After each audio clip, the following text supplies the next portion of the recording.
play, as you have in your handout, I'm going to play a song first, and then I'll end with a song. But it kind of goes along with what he says in his book. God bless you all. History remembers kings. God bless you all. Yes. I don't mean to burden you. I had a conversation with a wise man, and he asked me a question like, how could you be in a position to say so much and say so little? So this is me saying a lot. Yeah.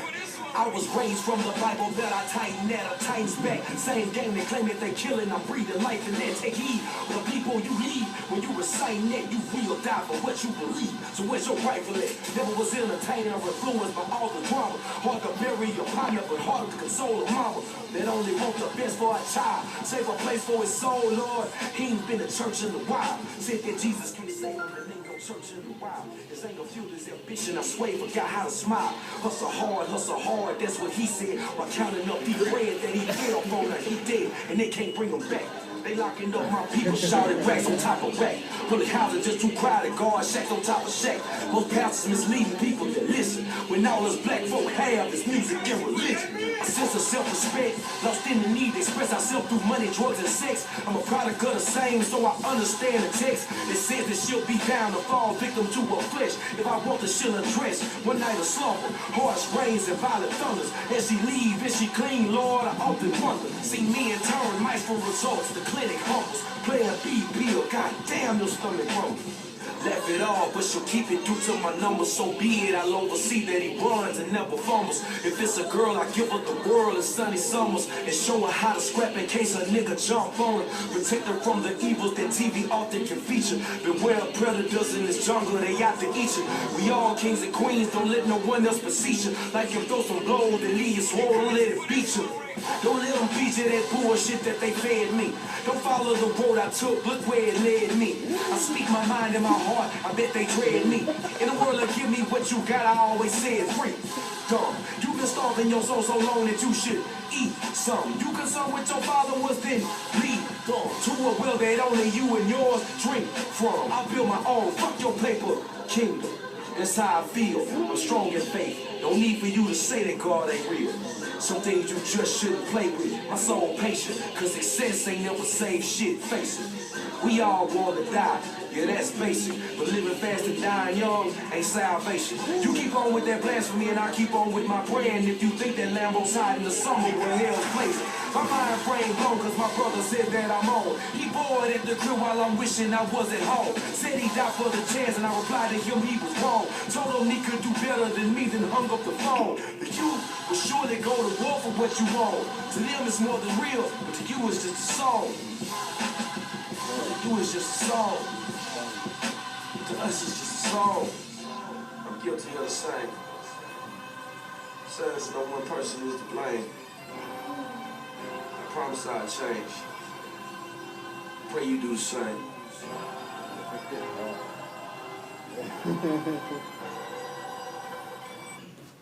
So that song was by an artist by the name of Big Crit.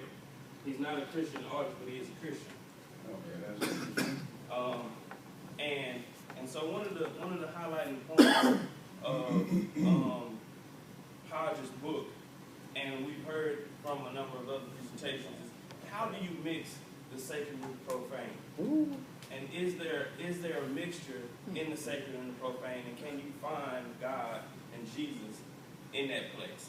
And so I won't talk about Hodge, even though the bibliographical data is there for you to see. But the interesting thing is he just was hired by North Park University to lead their Christian Youth Ministries department. And so I think that's an amazing thing as the university continues to engage youth in their context. But the main pieces of the book is to build a case for understanding what hip-hop is about, its culture, its people, its message, spiritually, theologically, ecclesiologically, and missionally.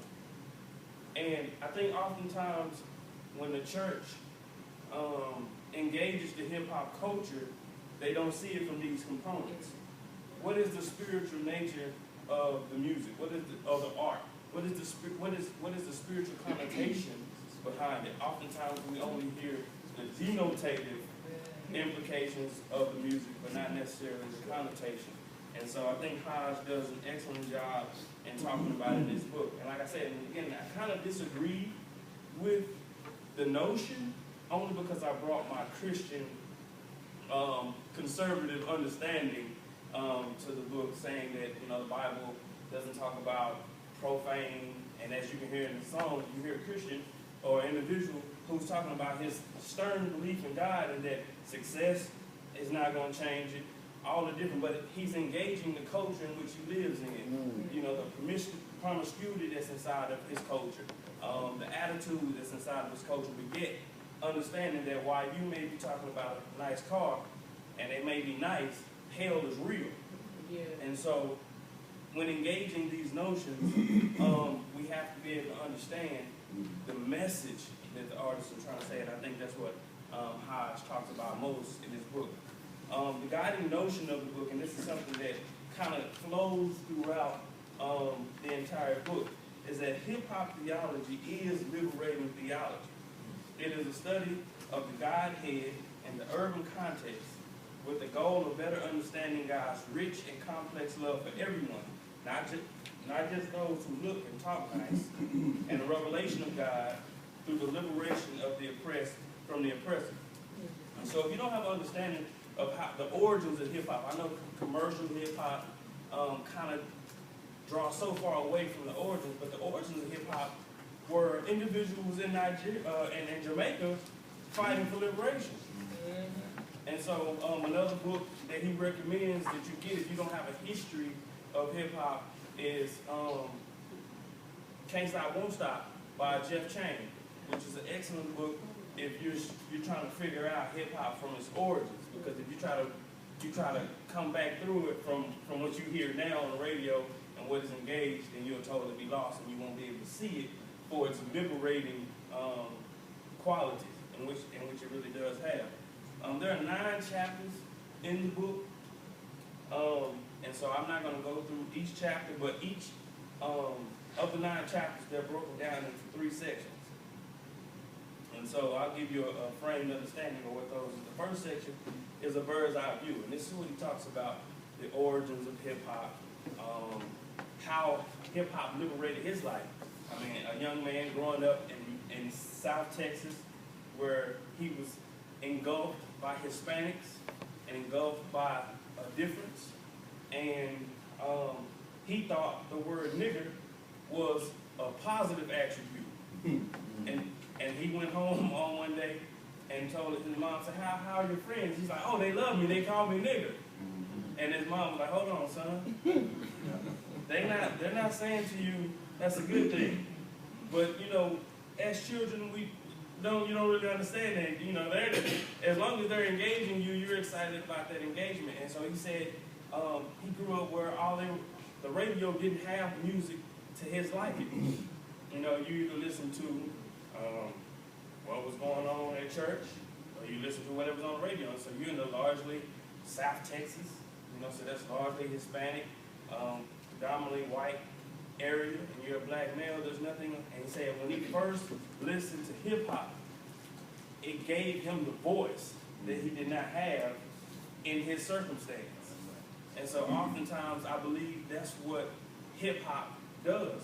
It gives us a voice in light of our circumstances. As Crit so eloquently said, the circumstances of oppression, what goes on when you're in an impoverished area. And while you're sitting back in your impoverished area, you see everybody else prospering. You see everybody else doing well. And what people do who are on the outside of those situations, they just comment and they just bark and they become the oppressors. And so hip-hop gives the oppressed a voice against that oppression. And so in the bird's eye view section, we talked about that. But what is hip-hop? And he defines it according to Phil Jackson. Phil Jackson is a pastor and co-author of a book called Hip Hop Church, which he co-authored with Ephraim Smith. Ephraim Smith and they wrote this book about how to engage your church from a hip-hop standpoint. Ephraim Smith had an intentionally multicultural church in Minnesota in which their worship services encompassed all forms of worship.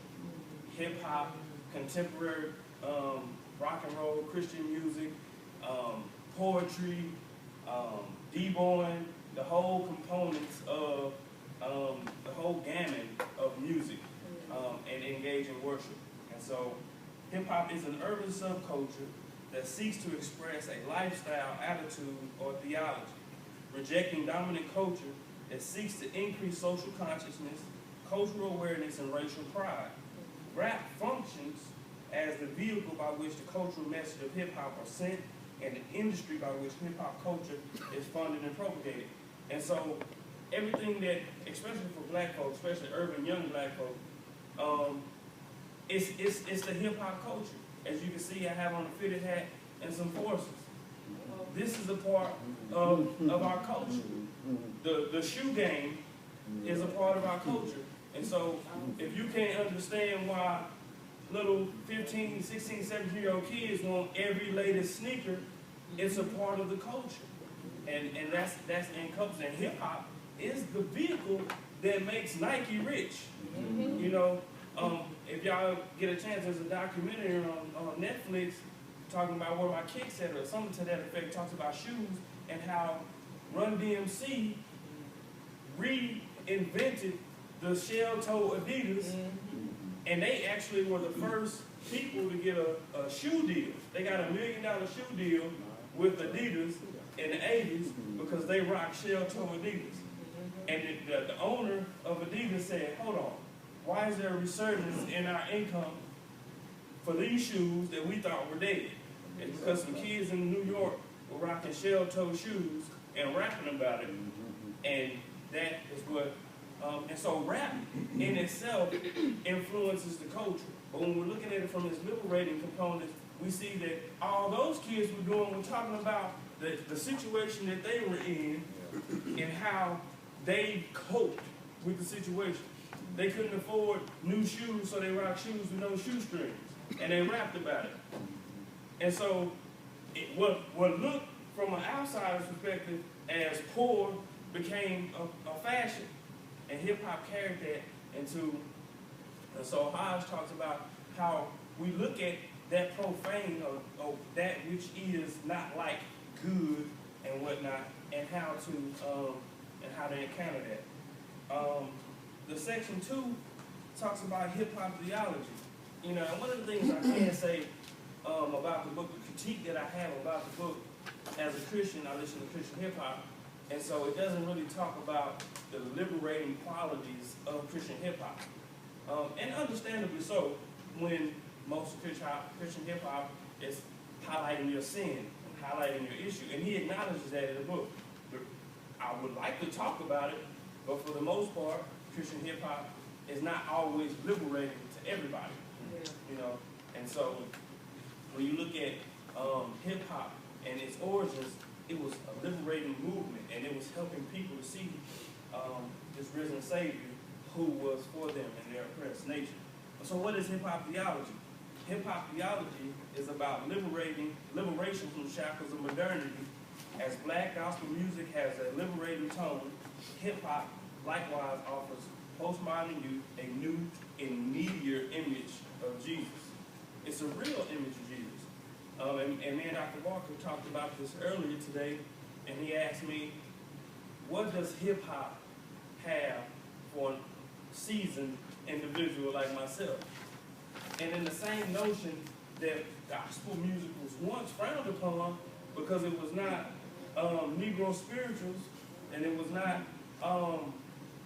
what the church had traditionally found to be worship music, hip-hop now in the 21st century is that same thing, where we can take the scriptures, where we can take theology, and we can put it behind a beat, and we can put it through music, and we can reach more people in a 3-minute song than most preachers can in a 30-minute sermon. And so oftentimes, that's another issue that happens, because just like I played this 3-minute song, and it was able to resonate with everybody in here, it takes some preachers 30 minutes because they got your introduction, you got your, you got to talk about house business and other things that they. And so we forget oftentimes that it don't take a long time to get the word out. And so he talks about hip-hop theology. Hip-hop theology presumes that God shows up in unusual and interesting places. And that leads back to the God notion. And we say it in our churches all the time. We come in so God can do what? Show up and show out. And so we say that because we want God to show up in the actual place where we are. But just think about it. If you can't get to a temple, you still need God to be present and to be there. And so hip-hop says, whether I'm in the hood, whether I'm in the suburbs, whether I'm in the slums, God is here. And so that's what hip-hop theology does. And so key components of this particular section are theology of suffering and community. He talks about how hip-hop talks about the suffering component. And we link that back to our suffering servant, which is found in Isaiah, which Christians utilize as their Christ. When we look at Isaiah 53 and the suffering servant, we as Christians relate that to Christ, who was beaten and bruised. He was beaten for us. And so we look at that suffering in our communities. And at that time, he relates this to the Watts riots, to where police officers beat black folk because of their situation. They're trying to get out of their impoverished situation. They're trying to rise up above the situation, but they're not getting any assistance. So when they finally do try to make a rebellion, what happens? They get beat. They send flogs of individuals. So he's talking about his experience as someone who's suffering during this time. He's a Christian. He wants to engage God, but his culture is having all these oppressive things against him. And so he talks about a hip-hop Jesus with a Z instead of an S. And he's talking about how Tupac helped the hip-hop community truly engage Jesus Christ from what was considered a profane place. Section 3 talks about missionally engaging hip-hop theology. And so this deals with how the culture of hip-hop answers their theological questions, validating their purpose. And so we've heard once before that the church isn't talking about what's going on in the hood. And as Dr. Walker so eloquently put at the beginning of the class, we go give our sandwiches and we got soup kitchens, but we're not really dealing with the issues that are in the hood. And so hip-hop is dealing with the issues in the hood. Hip-hop is dealing with the struggles that people are doing in these impoverished communities. Our churches want to mask it and throw Band-Aids on it, but hip-hop is really engaging it. And hip-hop in its truest form, again, we're not talking about Lil Wayne, we're not talking about Kanye West, we're not talking about people who are barely doing anything for their community. We're talking about people who are really talking about the liberation of their community, such as Big Crit and the person who played in a second, Shogo Raka, who is a Christian, who does Christian hip-hop. But the main statement is this: hip-hop culture is, as a community, not the evil, violent, hedonistic culture that the church has often made it out to be. This misunderstanding of a culture has created a large portion of urban youth who attend church simply to appease grandmother and parents. If we are to missionally engage the culture, then we must begin to embrace hip-hop's good, bad, and ugly sides, the same way we do the scripture. We can't get past Genesis 4 without seeing ugliness in the text. Cain kills his brother. We can't engage David, who was a man after God's own heart, without understanding the fact that he allowed his son to rape his daughter and didn't do anything about it. We can't engage the text in the profane if we don't. And so if we're going to engage our text, honestly, we take it with the good, the bad, and the ugly. We talk about issues like homosexuality and things of that nature, but we don't talk about how the Bible declares that a woman is unclean when she's on a cycle and everything she touches is unclean. And so I don't think any Christian are pushing their wives out of bed and putting them on the floor because they're unclean. But this is still in the same context that we denounce homosexuality and we denounce all these other things. So will we take the good, the ugly, the nasty, and engage it? And that's what hip-hop is there for. A couple of facts. 95% of all hip-hoppers have some understanding of who Jesus is. Of that 95%, 3/4 have roots in the Christian church. 98% of hip hoppers report that they desire spiritually centered conversations. This is something I engage all the time in the hood. People say, "Dang fat," they call me Fat Marcus. They say, "Dang fat, you've been talking about spirituality and Jesus way before you became a preacher. You know, we couldn't have these conversations with nobody else. We couldn't have them at church. We couldn't have them at vacation Bible school. We could only have them sitting on the monkey bar smoking weed." And so I agree with that they all desire some kind of engagement with spiritually centered conversations. 95.5% of hip-hop Christians want more hip-hop in the church. I'm one of those individuals.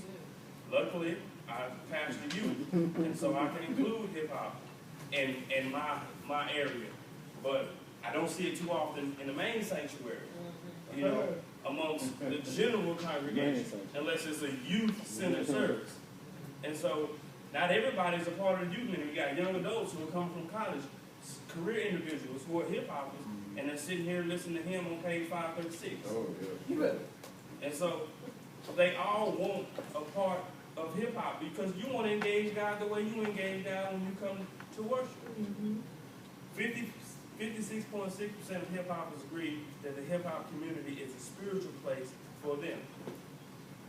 And so you see the numbers get lower because it's difficult to engage what has been considered profane by the church. It is difficult to embrace what the church says is profane when it's something that you really control to. And so, do I recommend this text? Absolutely. And if I may, I think you would thoroughly enjoy this song that I want to play for the class. Thank you. Just tell you something. You talking about this profane. The society says this is profane. That's not a church.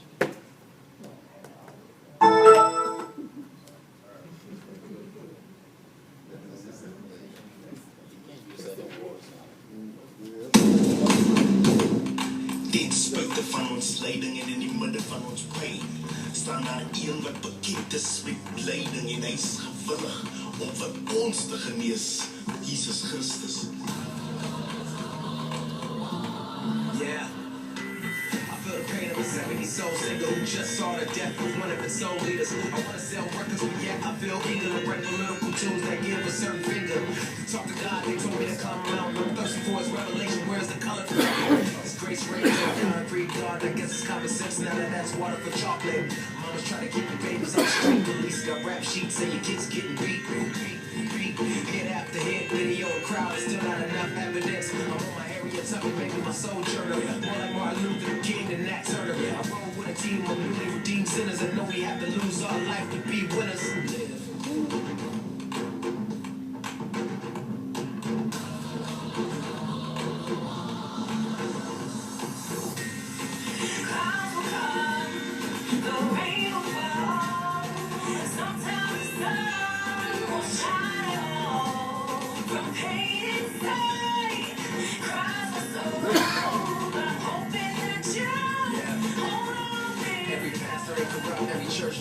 But the people are thinking who will speak for us. A nation of people who bleach their skin. Keep right, my bro.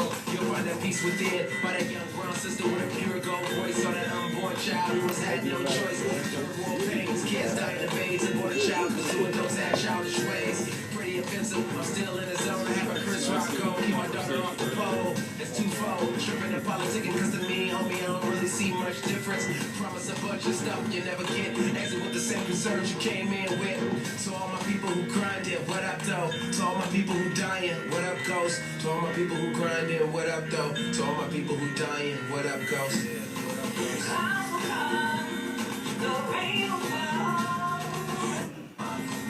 Mover and shakers, the student of the Panthers also learned in the Quakers. Zora Neale, Absalom Jones, Harlem Renaissance with a Paul Robeson poem. George Washington Carver, a humble servant who gave all glory to the Father. Rick Brett with a fitted cap. C.S. Lewis if you would ever rap. Lord touchdown. I love life, but you can come back now. I'm on my son of a king, the Fresh Prince. Diverse being talented tip. So he engages his Christianity from hip hop, from the perspective of our